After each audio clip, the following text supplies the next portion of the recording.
Welcome back, my wonderful learners.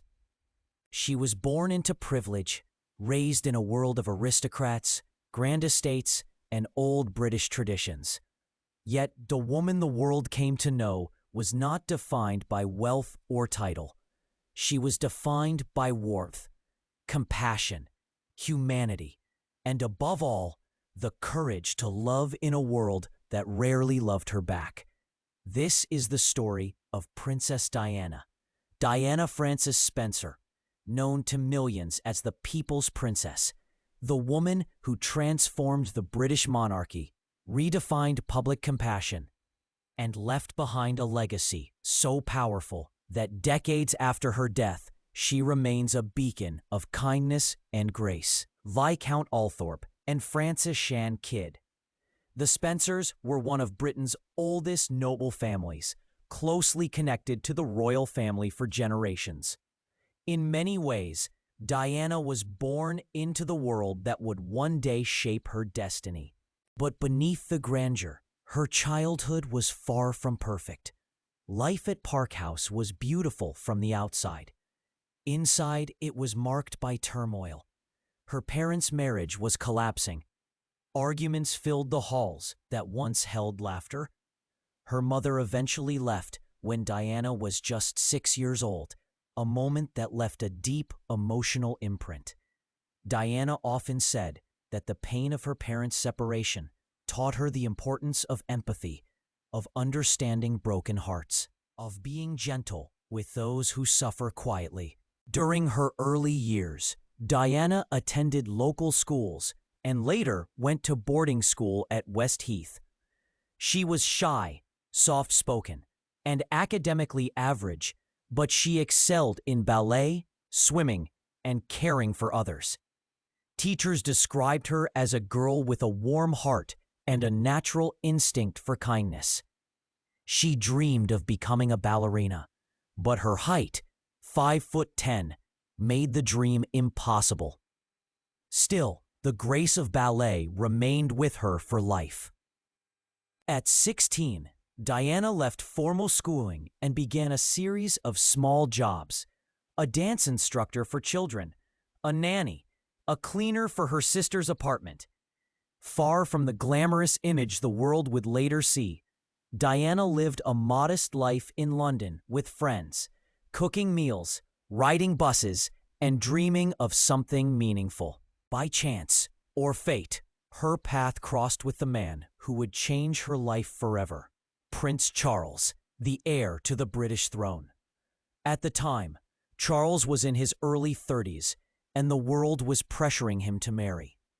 He had recently ended his relationship with Camilla Parker Bowles, the woman he loved but could not marry according to royal expectations.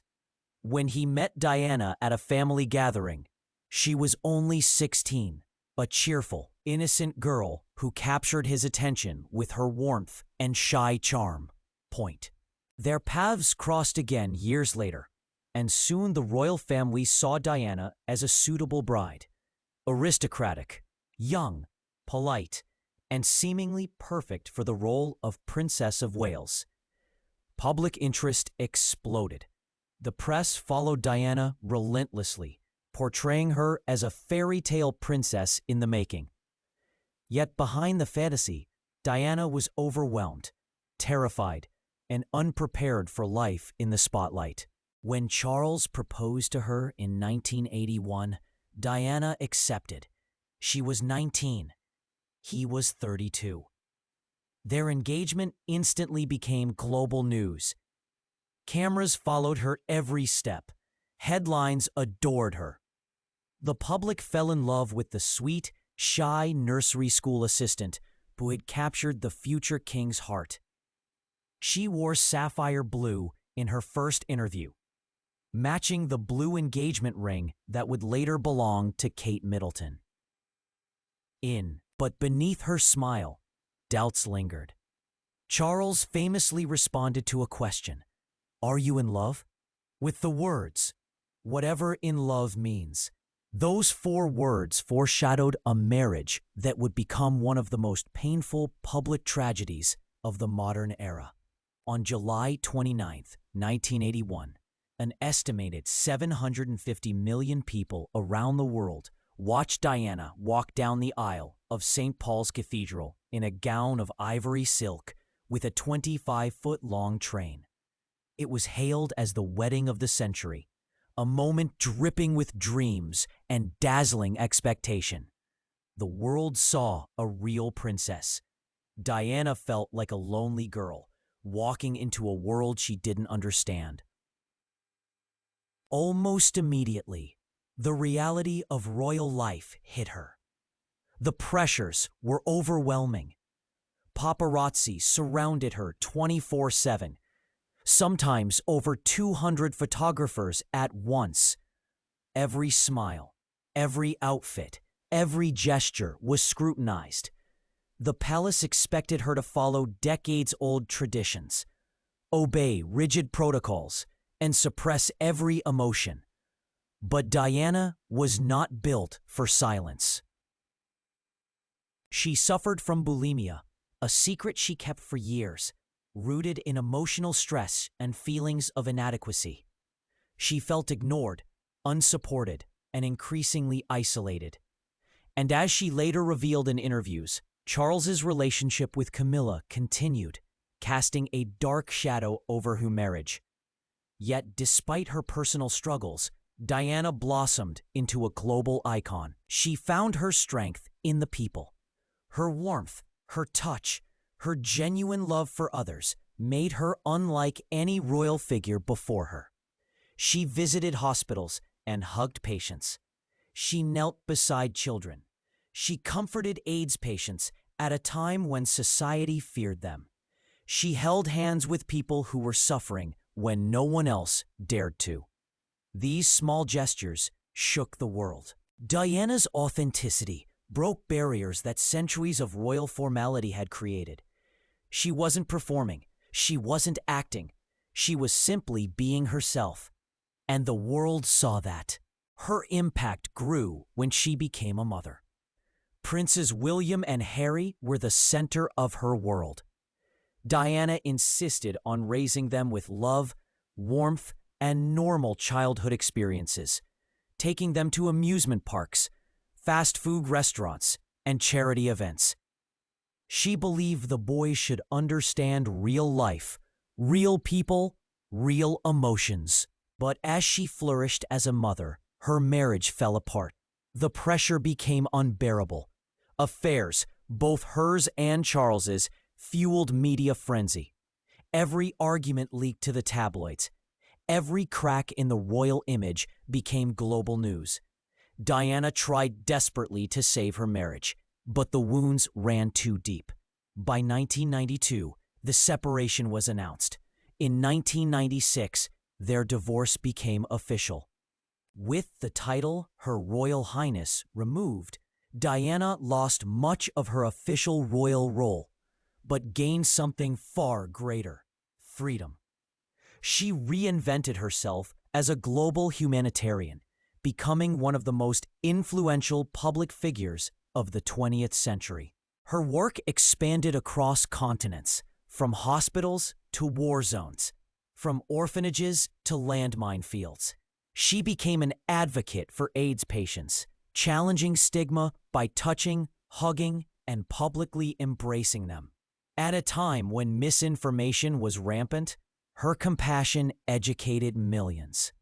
But perhaps her most iconic humanitarian mission was her campaign against landmines.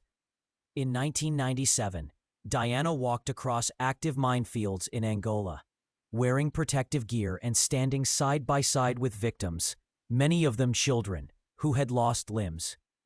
Her efforts helped spark the international movement that resulted in the Anti-Personnel Mine Ban Treaty, which 164 countries have since signed. Diana understood the power of images, of storytelling, of visibility.